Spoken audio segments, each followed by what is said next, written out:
നിലമ്പൂരിൽ UDF-നുള്ള welfare party പിന്തുണയെ രാഷ്ട്രീയ പ്രചാരണായുധമാക്കി CPM. UDF വർഗീയ ശക്തികളുടെ കൂടാരമായി മാറിയെന്ന് MV ഗോവിന്ദൻ പറഞ്ഞു. വെൽഫെയർ പാർട്ടിയുമായി UDF ചർച്ച നടത്തിയിട്ടില്ലെന്നും വെൽഫെയർ പാർട്ടി സ്വന്തം നിലയ്ക്കാണ് പിന്തുണ പ്രഖ്യാപിക്കുന്നതെന്നുമായിരുന്നു PK കുഞ്ഞാലിക്കുട്ടിയുടെ പ്രതികരണം. നിലമ്പൂർ ഉപതെരഞ്ഞെടുപ്പ് ഉൾപ്പെടെയുള്ളതിൽ വർഗീയവാദികളുമായിട്ട് ചേർന്ന് മുമ്പോട്ടേക്ക് പോകുന്ന സ്ഥിതി തന്നെയാണ് യഥാർത്ഥത്തിൽ UDF-ന്റെ ഭാഗമായിട്ടുള്ളത്. അത് തന്നെയാണ് മറവിൽ സഖ്യമെന്ന് ഞാൻ പറഞ്ഞത്. ആ സഖ്യം ശക്തിയായിട്ട് നിൽക്കുകയാണ്. എന്തിനാണ് പറയേണ്ട കാര്യം? PDP-യും ജമാഅത്ത് ഇസ്ലാം ഒരുപോലെയാ? അല്ല, സ്വീകരിക്കൊണ്ടോ ഇല്ലെന്നുള്ളതല്ല പ്രശ്നം. ഞാൻ പറഞ്ഞു വന്നത് PDP-യും അതുപോലെ തന്നെ ജമാഅത്ത് ഇസ്ലാം ഒരുപോലെയാണോ? എന്ത് സംശയമൊക്കെ കാര്യത്തിന്? ജമാഅത്ത് ഇസ്ലാം ലോകത്തെമ്പാടുമുള്ള ഒരു വർഗീയ ശക്തിയാണ്. ലോകത്തെ ഇസ്ലാമിക രാഷ്ട്രം പോകണമെന്ന് RSS പറയുന്നത് പോലെ അതിന് കൗണ്ടർ പാർട്ടായിട്ട് പറയുന്ന ഒരു പാർട്ടിയാണ്. ആ നിലപാടൊന്നുമല്ലല്ലോ PDP എടുത്തുകൊണ്ടിരിക്കുന്ന നിലപാട്. പീഡിപ്പിക്കപ്പെട്ട ഏറ്റവും പ്രധാനപ്പെട്ട ഒരു വിഭാഗമല്ലേ കേരളത്തെ സംബന്ധിച്ചിടത്തോളം. അതുകൊണ്ട് രണ്ടും കൂട്ടി കണക്കണ്ട. നിലമ്പൂർ ഉപതെരഞ്ഞെടുപ്പ് ഉൾപ്പെടെയുള്ള അപ്പം അവരവരുടേതായ നിലക്ക് ഓരോ പാർട്ടികൾ പിന്തുണ പ്രഖ്യാപിക്കുന്നത് അത് UDF-ന്റെ തെരഞ്ഞെടുപ്പ് പരിപാടിയോ പോളിസിയോ ഒന്നും ബാധിക്കാൻ പോണില്ല. വെൽഫെയർ ഇങ്ങോട്ട്, PDP അങ്ങോട്ട്, ഇനി പലതും വരും. അത് വേറെ കാര്യം.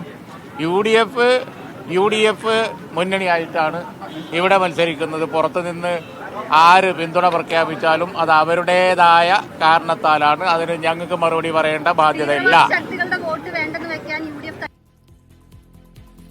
സെയ്ഫ് സൈൻലാബ്ദീനും ഒപ്പം തന്നെ മുഹമ്മദ് അസ്ലമും ചേരുന്നു. സെയ്ഫ്, ഈ വെൽഫെയർ പാർട്ടി പിന്തുണ പ്രഖ്യാപിച്ചതിനെ ഏതു നിലയ്ക്ക് തെരഞ്ഞെടുപ്പിൽ പ്രയോജനപ്പെടുത്താം എന്നതാണ് LDF കാണുന്നത്? അവരെങ്ങനെയാണ് ഒരു നരേറ്റീവ് ബിൽഡ് ചെയ്യുന്നത്?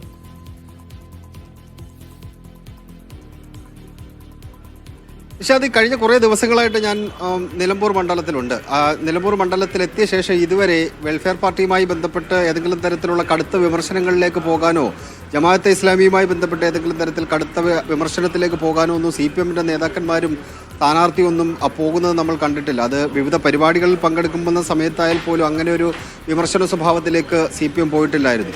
ഇന്നലെ വെൽഫെയർ പാർട്ടി വാർത്താ സമ്മേളനം നടത്തി പരസ്യമായ പിന്തുണ പ്രഖ്യാപിച്ച പശ്ചാത്തലത്തിൽ അവർക്ക് നേരത്തെ ഉണ്ടായിരുന്ന നിലപാട്, CPM-ന് വെൽഫെയർ പാർട്ടിയോട് നേരത്തെ എന്ത് സമീപനമാണ് ഉണ്ടായിരുന്നത്, ആ സമീപനം കുറച്ച് ശക്തമായ ഭാഷയിൽ, അത് കഴിഞ്ഞ കാലങ്ങളിൽ ഉന്നയിച്ച അതേ ഭാഷയിൽ CPM-ന്റെ സംസ്ഥാന സെക്രട്ടറി പറയുകയാണ്. കാരണം അത് പറയാതിരിക്കാൻ, രാഷ്ട്രീയമായത് പറയാതിരിക്കാൻ കഴിയില്ല. കാരണം മഴവിൽ സഖ്യമാണ് ഇവിടെ മത്സരിക്കുന്നത് എന്നുള്ള രാഷ്ട്രീയ ആരോപണം CPM-ന്റെ സംസ്ഥാന സെക്രട്ടറി തെരഞ്ഞെടുപ്പിന് മുമ്പ് തന്നെ തിരുവനന്തപുരത്ത് വെച്ച് അദ്ദേഹം വാർത്താ സമ്മേളനം നടത്തുന്ന സമയത്ത് തന്നെ അദ്ദേഹം പറഞ്ഞിട്ടുണ്ട് മഴവിൽ സഖ്യവും LDF-ഉം തമ്മിലാണ് ഇവിടെ മത്സരം നടക്കുന്നതെന്ന്. അതിനുശേഷം കാര്യപ്പെട്ട വിമർശനങ്ങളിലേക്ക് പോകാതിരിക്കുകയും ഇന്നലെ വെൽഫെയർ പാർട്ടി പരസ്യമായ പിന്തുണ പ്രഖ്യാപിക്കുകയും ചെയ്ത പശ്ചാത്തലത്തിൽ CPM അവരുടെ രാഷ്ട്രീയ നിലപാട് കൃത്യമായി വിശദീകരിക്കുകയാണ്. അത് പുതുമയുള്ള ഒരു നിലപാടല്ല എന്നുള്ളതാണ് വസ്തുത.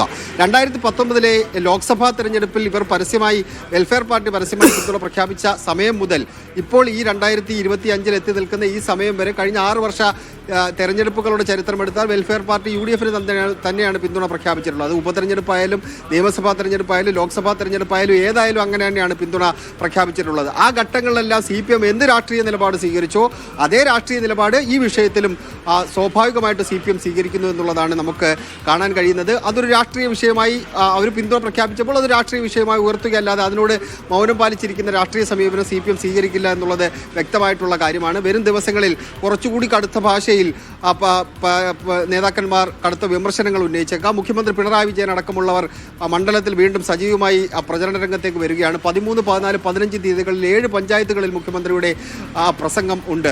സ്വാഭാവികമായിട്ട് ഈ വിഷയങ്ങൾ മുഖ്യമന്ത്രി കൂടി എടുത്ത് പറയാനുള്ള എല്ലാ സാധ്യതയും നിലനിൽക്കുകയാണ്. ഇതെങ്ങനെയാണ് തെരഞ്ഞെടുപ്പിന് ബാധിക്കുക എന്നടക്കമുള്ള വിഷയങ്ങൾ CPM-ന്റെ സംസ്ഥാന സെക്രട്ടേറിയറ്റാണ് ചർച്ച ചെയ്യേണ്ടത്. ഇപ്പോൾ ഞാനുള്ളത് മലപ്പുറത്ത് CPM-ന്റെ സംസ്ഥാന സെക്രട്ടേറിയറ്റ് നടക്കുന്ന സ്വകാര്യ ഹോട്ടലിലാണ്. മുഖ്യമന്ത്രി പിണറായി വിജയൻ യോഗത്തിൽ പങ്കെടുക്കാൻ വേണ്ടി മലപ്പുറത്തേക്ക് എത്തിച്ചേർന്നിട്ടുണ്ട്.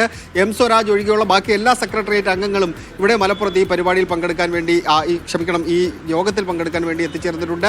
തെരഞ്ഞെടുപ്പിന്റെ വിലയിരുത്തൽ, വരും ദിവസങ്ങളിൽ തെരഞ്ഞെടുപ്പിന്റെ പ്രചരണം എങ്ങനെ പോകണം തുടങ്ങിയ കാര്യങ്ങൾ തന്നെയാണ് CPM-ന്റെ സംസ്ഥാന സെക്രട്ടേറിയറ്റിൽ പ്രധാനപ്പെട്ട ചർച്ചയായി വരുന്നത്. നിഷാദ്, ശരി. അസ്ലം കൂടിയോടൊപ്പം. അസ്ലം, ഈ വെൽഫെയർ പാർട്ടി പിന്തുണ പരസ്യമായി പ്രഖ്യാപിച്ചതിനെ പലനിരക്ക് പ്രയോജനപ്പെടുത്താൻ CPM ഈ തെരഞ്ഞെടുപ്പിലും ആഞ്ഞു ശ്രമിക്കുന്നത് നാം കാണുന്നു.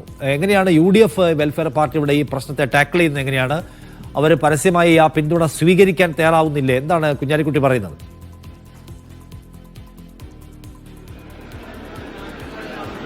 പി കെ കുഞ്ഞാലിക്കുട്ടി അത്തരമൊരു നിലപാടാണ്. അതായത് അവർ സ്വന്തം നിലയിൽ പ്രഖ്യാപിച്ച പിന്തുണ എന്ന രീതിയിലുള്ള പ്രസ്താവനയാണ് നടത്തിയത്. അല്പസമയത്തിനകം തന്നെ ഇപ്പോൾ പ്രതിപക്ഷ വി ഡി സതീശന്റെ വാർത്താ സമ്മേളനം അതിൽ യു ഡി എഫിന്റേതായ കുറച്ചുകൂടി വിശദമായ ഒരു വിഷയ പ്രതികരണം ലഭിക്കുമെന്ന് നമ്മൾ പ്രതീക്ഷിക്കുകയാണ്.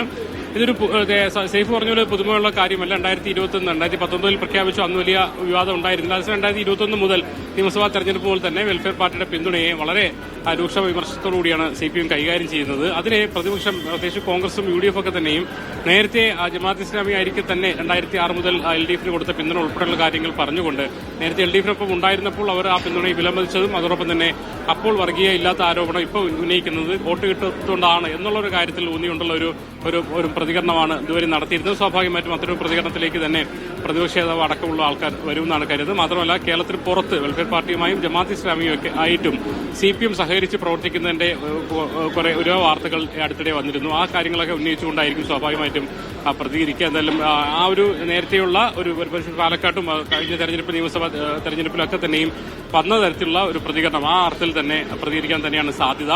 UDF സംബന്ധിച്ചോളം PV അൻവർ ഉയർത്തുന്ന രാഷ്ട്രീയ വിഷയങ്ങളുമായി ബന്ധപ്പെട്ട് മുസ്ലിം സമൂഹത്തിൽ കുറെ വോട്ടുകൾ ഒരുപക്ഷെ PV അൻവറിന് പോകാനുള്ള സാധ്യത നിലനിൽക്കുന്നുണ്ട്. അത്തരത്തിലുള്ള ഒരു പ്രചരണങ്ങൾ നടക്കുന്നുണ്ടായിരുന്നു. വെൽഫെയർ പാർട്ടി പോലും PV അൻവറിനാണ് പിന്തുണ നൽകുന്നതെന്ന രീതിയിൽ താഴെത്തട്ടിൽ പലതരങ്ങളിലും പ്രചരണങ്ങളൊക്കെ നടത്തുന്നുണ്ടായിരുന്നു. അതുകൊണ്ട് തന്നെ വെൽഫെയർ പാർട്ടി നേരിട്ട് പരസ്യമായ പിന്തുണ പ്രഖ്യാപിച്ച് വരുന്നത് ആ അർത്ഥത്തിൽ PV അൻവറിലേക്ക് പോകാനിടയുള്ള വോട്ടുകളെ തടയും, അത് UDF ക്യാമ്പിലേക്ക് തന്നെ എത്തിക്കുമെന്നുള്ള വിലയിരുത്തലാണ് ഉള്ളതുകൊണ്ട് തന്നെ പരസ്യമായി പ്രഖ്യാപിച്ചതിനെ അവർ നല്ല രീതിയിൽ തന്നെ കാണുന്നു. അതേസമയം CPM വിമർശനങ്ങളെ നേരത്തെ പതിവുപോലെ തന്നെ CPM ജമാഅത്ത് ഇസ്ലാമി അല്ലെങ്കിൽ വെൽഫെയർ പാർട്ടി ബന്ധം മുൻനിർത്തിക്കൊണ്ടുള്ള പ്രതിരോധിക്കാനുള്ള ശ്രമങ്ങളാണ് നടത്തുന്നത്. സ്വാഭാവികമായിട്ടും അനുകൂല ഘടകമായി മാറുമെന്ന് UDF കരുതുന്നു. CPM അതിനെ ആക്രമിക്കാൻ ശ്രമിക്കുന്നു. എന്തായാലും എങ്ങനെയാണ് താഴെത്തട്ടിൽ പ്രതിഫലിക്കുക, എത്രത്തോളം അതിനെ വോട്ടിങ്ങിനെ ബാധിക്കുമെന്നതിനെ കുറിച്ചൊക്കെ നമ്മൾ ഇനിയും വരും ദിവസങ്ങളിൽ കണക്കൂട്ടേണ്ടിയിരിക്കുന്നു. എന്തായാലും CPM വിമർശനം തുടങ്ങി വെച്ചിരിക്കുന്നു. സ്വാഭാവികമായിട്ടും ആദ്യഘട്ട പ്രതികരണമാണ് PK കുഞ്ഞാലിക്കുട്ടിയിൽ നിന്ന് വന്നത്. ഒരു പ്രതിപക്ഷ നേതാവ് കുറച്ചുകൂടി വിശദമായ പ്രതികരണം നൽകുമെന്നാണ് പ്രതീക്ഷിക്കുന്നത്. ശരി, അസ്ലമാണ് വിവരങ്ങൾ നൽകിയത് നിലമ്പൂരിൽ നിന്ന്.